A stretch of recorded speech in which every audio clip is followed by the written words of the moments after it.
Finance Minister Arun Jaitley said government is at an advanced stage in considering the requirement of furnishing PAN card details if cash transactions beyond a certain limit are undertaken.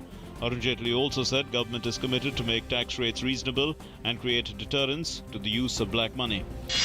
Finance Minister Arun Jaitley is en route on a 10-day visit to the United States and Peru to address annual World Bank International Monetary Fund meetings.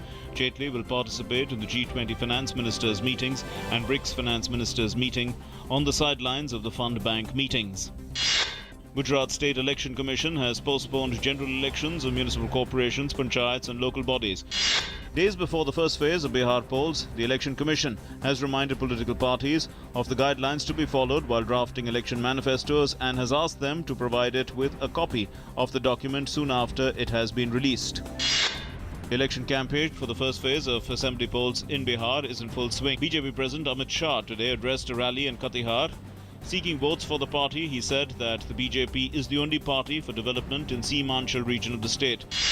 India has lost 58 nationals in the Hajj stampede in Saudi Arabia last month, while 78 are still missing. According to External Affairs Minister Sushma Swaraj, the government was making every effort to locate them. German Chancellor Angela Merkel is scheduled to arrive in New Delhi today. During her visit, reviving trade ties between the two countries would be high on the agenda.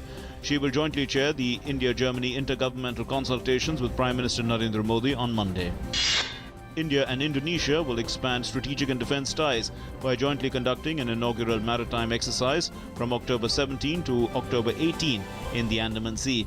The bilateral exercise is part of the expanded version of coordinated patrol, which began on the 3rd of October and will continue till the 21st of October. Shashank Manohar was unanimously elected as president of the BCCI at the board's special general meeting in Mumbai. Addressing media persons, Shashank Manohar said his first priority is to clean the image of the board and restore the faith of the cricket-loving fans in the sport. A Delhi court today sent Aam Aadmi Party MLA Somnath Bharti to one-day judicial custody. Bharti was produced before the court after his 3-day police remand ended. He was arrested in alleged domestic violence and attempt to murder case. New Delhi has rejected as totally false allegations that it blockaded the key trade checkpoint on the border with Nepal. Terming the allegation of the blockage as baseless, the Indian Consul General Anju Ranjan said India has not issued any blockade.